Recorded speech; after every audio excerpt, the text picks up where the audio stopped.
하나님께서 오늘 우리에게 주시는 말씀은 신약 성경 중에 요한복음 18장 1절에서 11절까지 말씀입니다.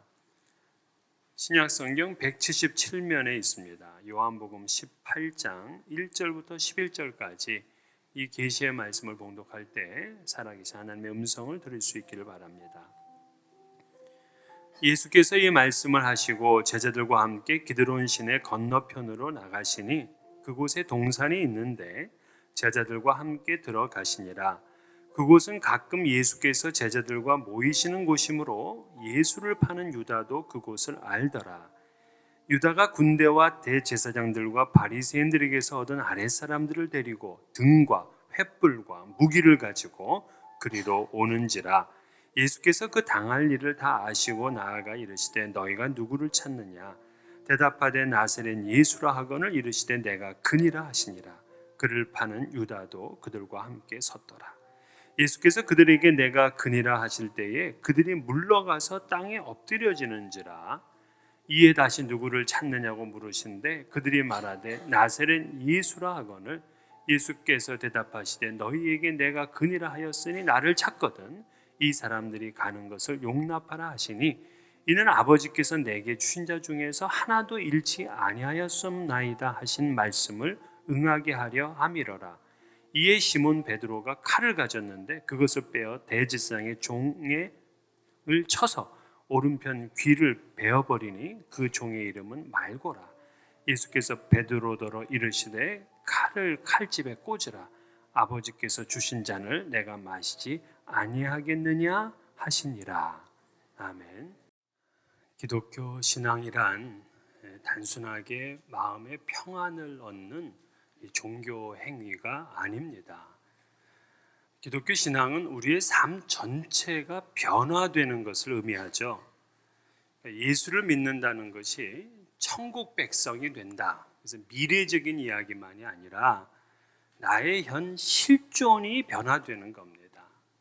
삶의 방식이 바뀌고 생각하는 패턴이 바뀌고 또한 기호품이 달라지게 되고 말과 습관이 변화되고 목표와 또 세계관이 바뀌게 되는 겁니다. 그래서 신앙은 완전히 새로운 생명으로 재창조되는 것을 의미하고 있습니다. 예수님께서 제자들을 부르시고 교회를 세우시는 것도 그냥 하나의 세상적인 어떤 조직을 만들려는 것이 아니었어요. 그러니까 예수님이 바라시는 공동체는 완전히 새로워진 공동체, 즉 세상의 방식이나 세상의 본을 따르는 것이 아니라 하나님의 선하시고 기뻐하시고 온전하신 뜻을 따라 사는 그런 완전히 새로운 공동체를 바라는 것입니다. 스승의 기쁨이 무엇이냐면 제자들이 그 스승의 가르침대로 살면서 그 말에 열매를 맺게 되면 그게 기쁨이에요. 목사에게도 이 기쁨이 최고죠. 먼저입니다. 가르친 대로 잘 자라나주면 고마운데 그렇게 기도를 하고 열심히 가꾸었는데 그냥 중단해버리고 또 도중에 그냥 탈락해버리고 하면은 정말 이게 팔 하나가 떨어져 나가는 것 같은 그러한 이제 아픔이 있잖아요. 하지만은 예수를 잘 받아들이고 이 신앙이 잘 자라서 견고한 분들을 보게 되면 그것이 참 기쁩니다. 우리 예수님께서도 우리를 선택하시고 우리를 위해서 희생하셨어요. 그러면서 우리에게 바라는 것이 있어요. 그 바람대로 하게 되면 그건 예수님의 기쁨이 되는 겁니다.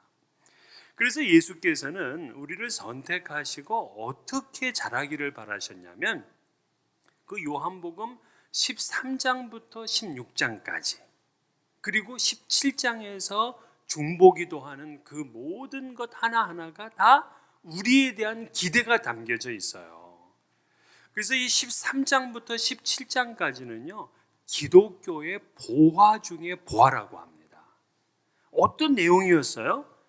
겸손함과 사랑, 근심이 없는 평안함, 성령의 임재와 기쁨의 충만, 주님과 결코 떨어지지 않는 연합의 법칙, 담대한 삶과 기도를 통해 얻게 되는 무진장한 자원을 믿고 거룩한 삶과 하나 되는 삶을 살아라 하는 말씀이었어요.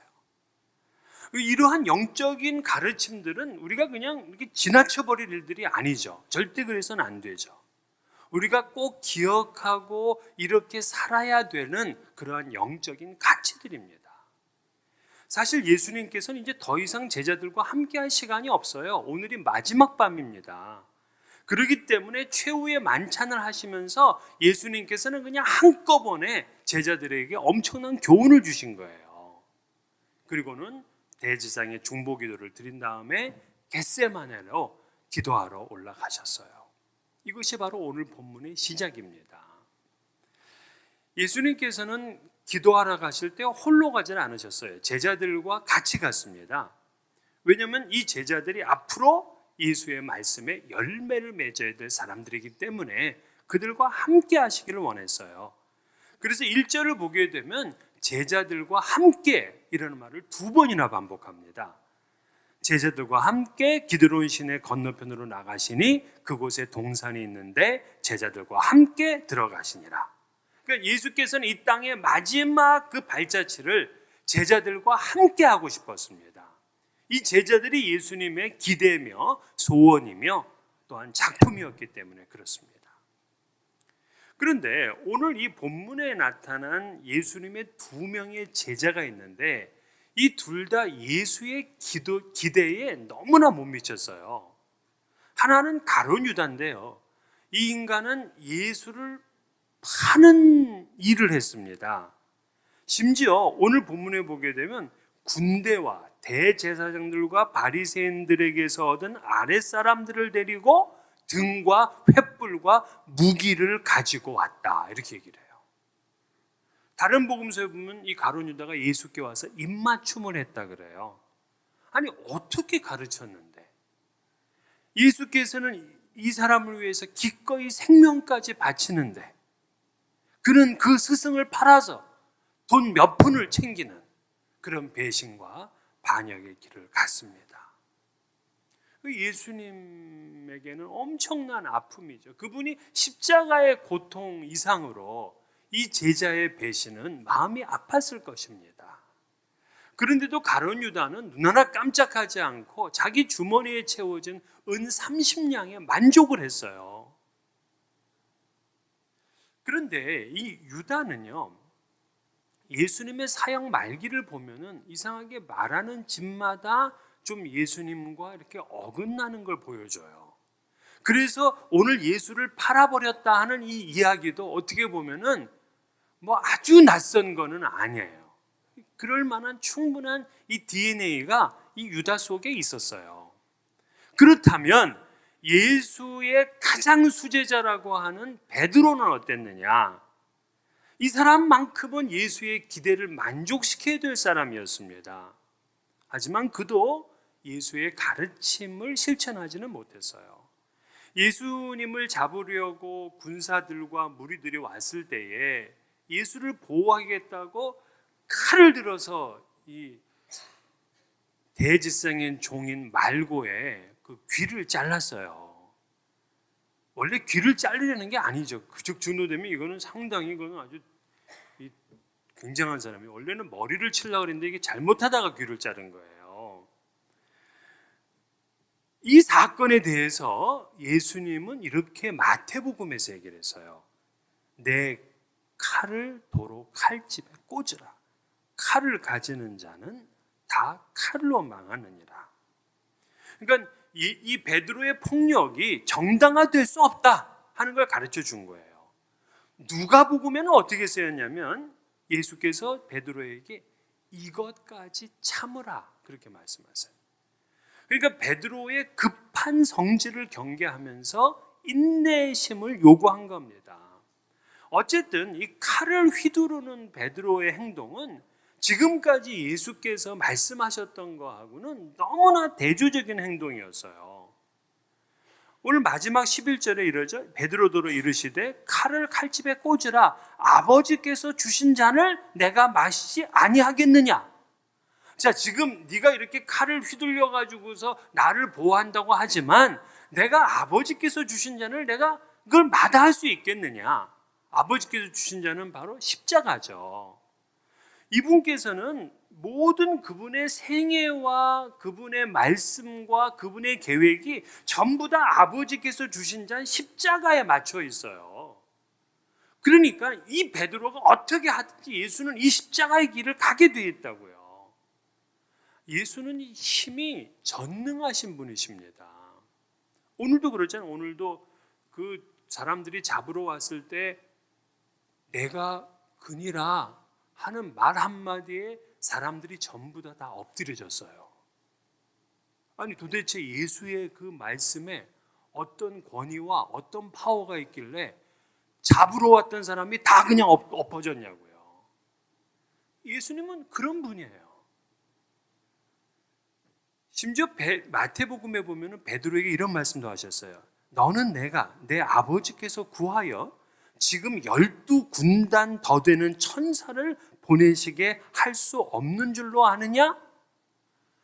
아니 우리가 소돔성에 천사 3명이 방문을 했는데 소돔성이 무너졌잖아요.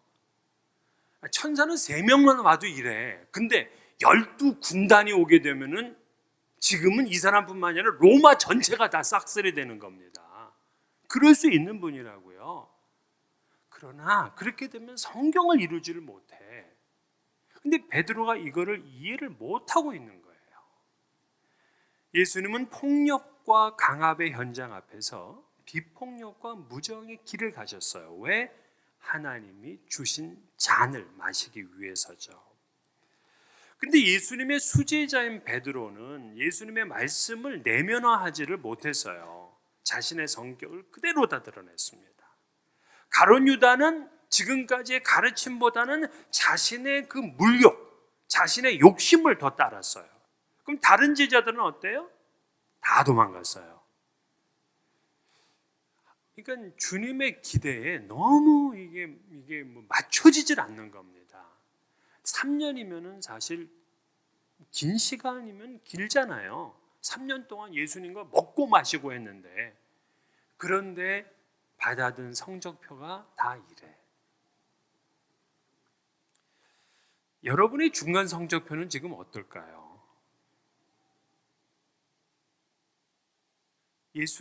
여러분을 향한 예수님의 기대에 여러분의 그레이드는 무엇입니까? 아니 왜 제자들이 그 스승 예수의 말씀을 듣고 같이 먹고 살았는데도 그 기대를 만족시키지 못했느냐? 모두 왜 실패하고 말았느냐?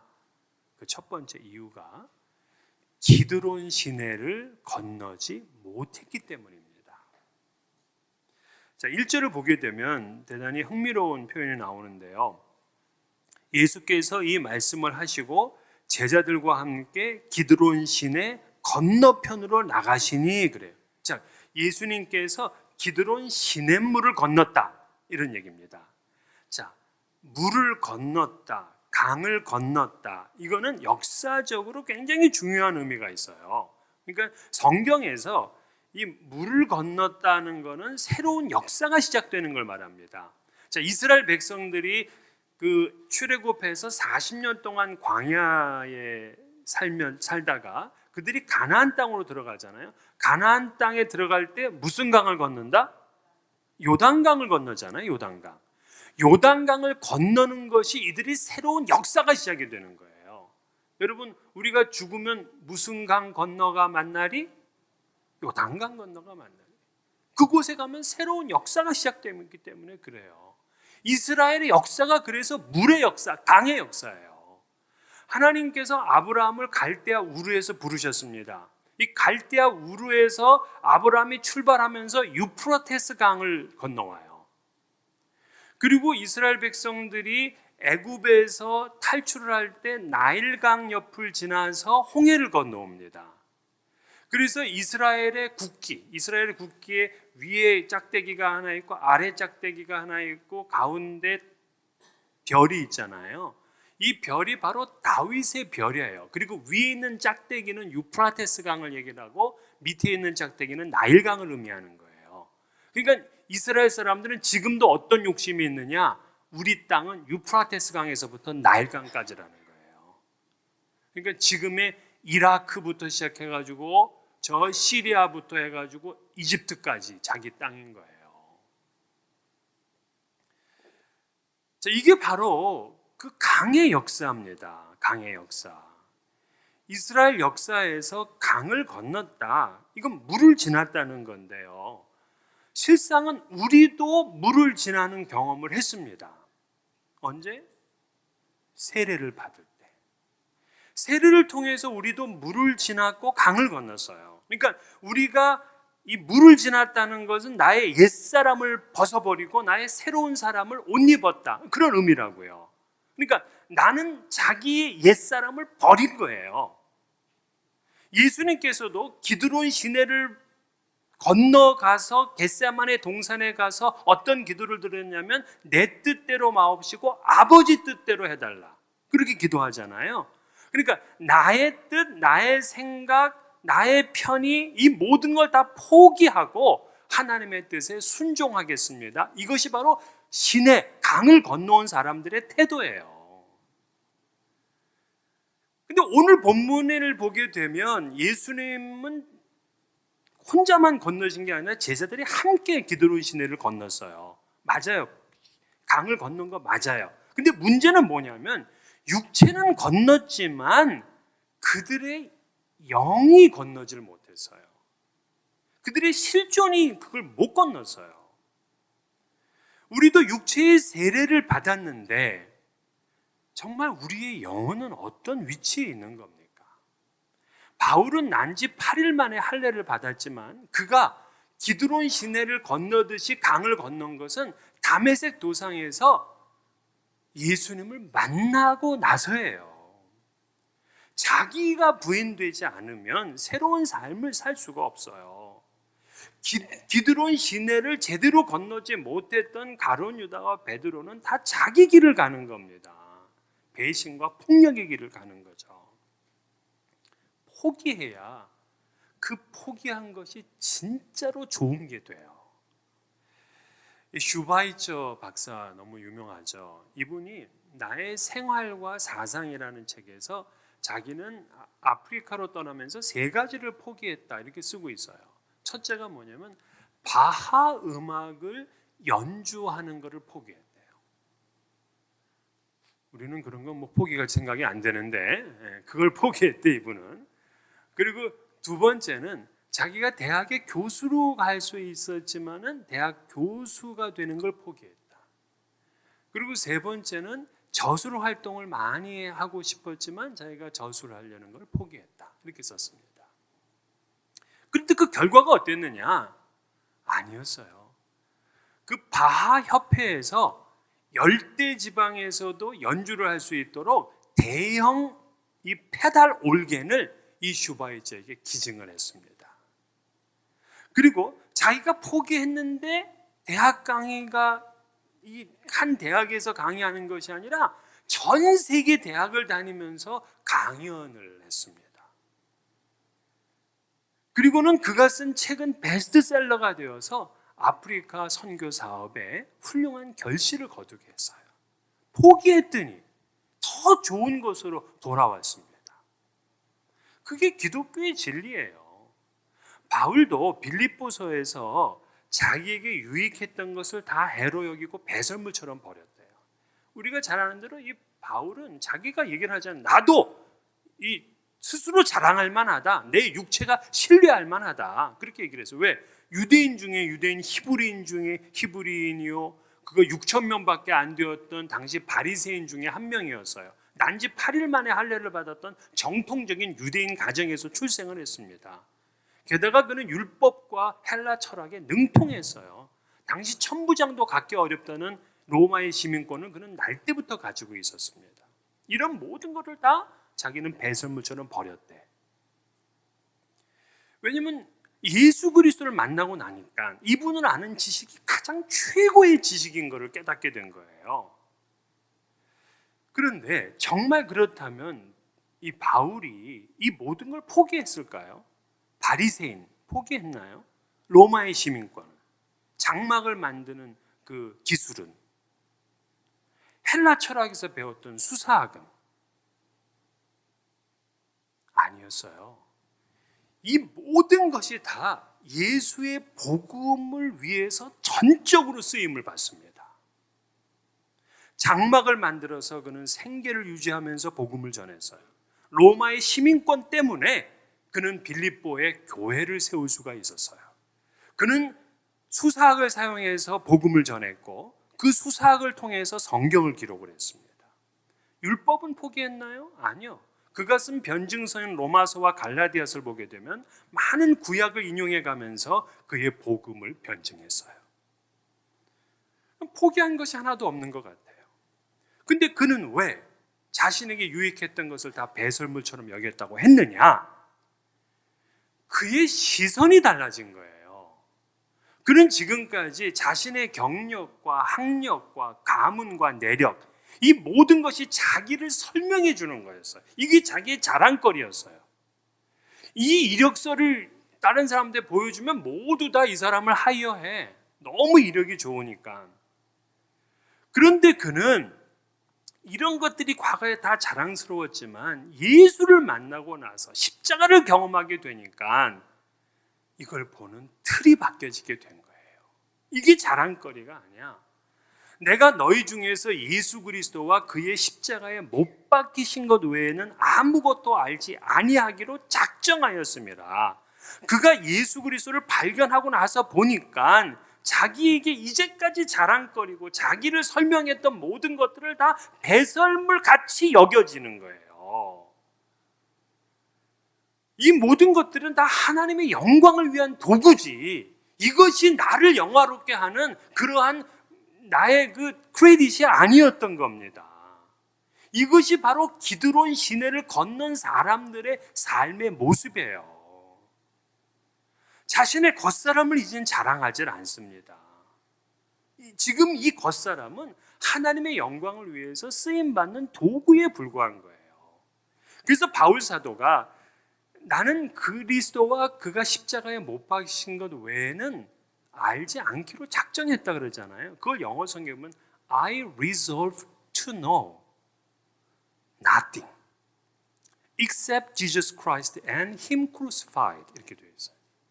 여기서 보게 되면 작정했다라는 말을 쓰는데 이 작정했다가 resolve인데요. 이 resolve는 이 라틴어 레와 솔베레라는 단어의 합성에서 온 단어예요. 레라는 단어는 뒤로라는 뜻이고요. 솔베레라는 거는 느슨하게 하다는 뜻이에요. 그러니까 작정하다는 뒤로 느슨하게 한다 이런 뜻이야. 왜 이게 작정하다가 되느냐? 여러분 우리가 그 나사를 이제 조이려고 드라이브를 돌리다 보면은 이게 암수가 잘 안 맞으면은 안 들어가요. 그래도 우리는 막 빡빡하게 그냥 집어넣죠. 이제 나중에 빼기 힘들게 이제 그렇게 하는데 이게 잘못이다 싶으면은 레솔베레, 그러니까 뒤로 느슨하게 만들어서 다시 껴야 돼요. 바울 사도는 지금까지 자기가 살아온 것이 잘못 끼어져 있다 하는 걸 알았어요. 담에색에서. 그래서 그는 그 순간에 레솔베레 한 거예요. 그래서 다시 작정한 겁니다. 예수와 그가 십자가에 못 박히신 것 외에는 내가 알지 않기로 작정했다. 그럼 다 무식장이가 됐다? 그거 아니죠? 그가 가지고 있던 모든 것들은 다 예수와 그의 십자가만을 위해서 쓰겠다는 거죠. 더 재미난 것이요, 기드론 시내 건너편으로 가시니 Jesus crossed the Kidron Valley 이렇게 썼어요. crossed, 이 크로스는 당연히 뭐 건너가다 이런 뜻이잖아요. 근데 이게 명사로 쓰이면 십자가가 되잖아요. 이중적인 의미가 이 속에 있어요. 기드론 시내를 건너려면 십자가를 져야 돼요. 그러니까 우리가 기드론 시내를 건너는 것처럼 강을 건너고 새로운 사람, 새 사람으로 거듭나려면은 이 크로스가 지나가야 된다고요. 나의 죽음, 나의 희생 없이는 그곳을 지나갈 수가 없어요. 그렇기 때문에 내가 가지고 있는 것 지금까지 자랑거리잖아요. 이것을 새롭게 보는 시각을 가져야 됩니다. 내가 가지고 있는 재물, 재능, 시간, 뭐 이런 것들, 이 모든 것들이 십자가와 그의 십자가를 통해서 예수님과 그의 십자가를 통해서 재해석을 하는 거예요. 그래서 주님께서 내게 왜 재물을 주셨는지, 주께서 나에게 왜 이 시간을 주셨는지, 주님께서 지금 나를 왜 이 자리에 있게 하셨는지, 나에게 주님께서는 재능을 왜 주셨는지, 이 모든 것들이 다 하나님의 복음을 위해서 사용되도록 하는 것, 이것이 기도로운 시내를 지나는 경험인 거죠. 두 번째, 왜 제자들이 마지막 순간에 주님의 기대를 저버리게 되었냐면 그들이 겟세마네를 경험하지 못했기 때문에 그래요. 자, 겟세마네는 뭐 우리가 잘 알죠. 예수님의 기도 처소입니다. 2절에서 겟세마네 동산을 설명하면서 이렇게 얘기를 해요. 그곳은 가끔 예수께서 제자들과 모이시는 곳이므로, 자, 근데 누가복음을 보게 되면 습관을 따라 가셨다 이렇게 돼 있어요. 공동번역 성경으로 보게 되면 늘 하시는 대로 이렇게 되어 있어요. 그러니까 주님께서는 겟세마네에서 늘 습관을 따라서 기도를 하신 거예요. 기드론 시내를 건너는 경험은 겟세마네에서 완성이 돼요. 기드론 시내를 건넜는데 겟세마네에서 실패하면 이 강을 건너는 역사가 이게 무효화되는 거예요. 사실 지금 제자들은 굉장히 피곤한 시간입니다. 오늘 하루 종일 그들이 움직였거든요. 그리고 예수님의 마지막 만찬에 참여해서 또 배불리 먹었잖아요. 그리고 예수님이 이 요한복음 13장부터 16장까지 긴 말씀을 하셨어요. 이거 얼마나 피곤합니까? 사실 몸이 힘들면은 주옥 같은 말씀도 그냥 안 들리잖아요. 이렇게 주옥 같은 말씀을 하셔서 여러분이 평안하게 주무시는 분도 계시잖아요. 피곤하니까. 그래. 그런데 겟세마네 동산까지 가서 또 기도하려고 하니까 이게 지쳐 있는 겁니다. 그런데 여러분, 우리가 힘들다고 이 겟세마네를 포기하면 안 돼. 흔들리지 않는 믿음, 예수의 기대에 만족시키는 신앙을 가지려면 겟세마네에서 이겨야 돼요. 이 육체를 못 이기면 결국 실패하게 돼요. 그렇기 때문에 제자들의 실패는요, 기도의 실패예요. 겟세마네의 실패인 거예요. 그러다가 훗날 그들이 기도해서 이겨야 된다는 걸 깨닫고 주님께서 부활 승천하시고 나서는 그들이 그 마가의 다락방을 떠나지 않고 기도합니다. 언제까지? 성령께서 임하실 때까지. 기도의 승리를 하니까 그들의 삶이 승리를 거둔 거예요. 우리도 모두 다 세례를 받은 사람들입니다. 예수님을 나의 구주, 나의 하나님으로 다 이미 영접한 사람들이에요. 이거는 기드론 시내를 건넜다 이런 뜻이에요. 그런데도 불구하고 우리가 주님의 기대를 만족시키지 못한 그런 삶을 사는 것은 겟세마네가 없어. 겟세마네에 실패하고 있어요.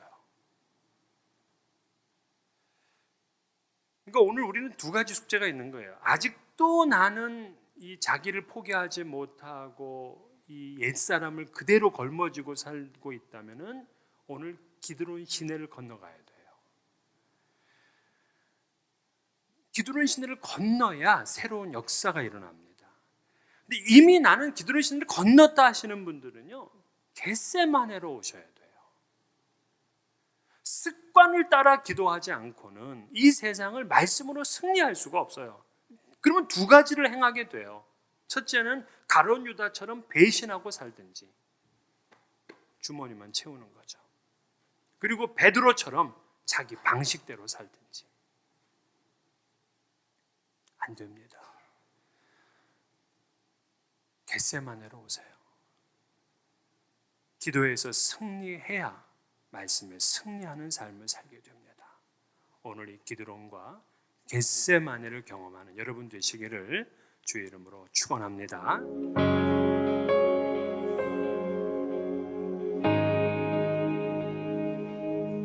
나의 눈 열어 주 보게 하소서.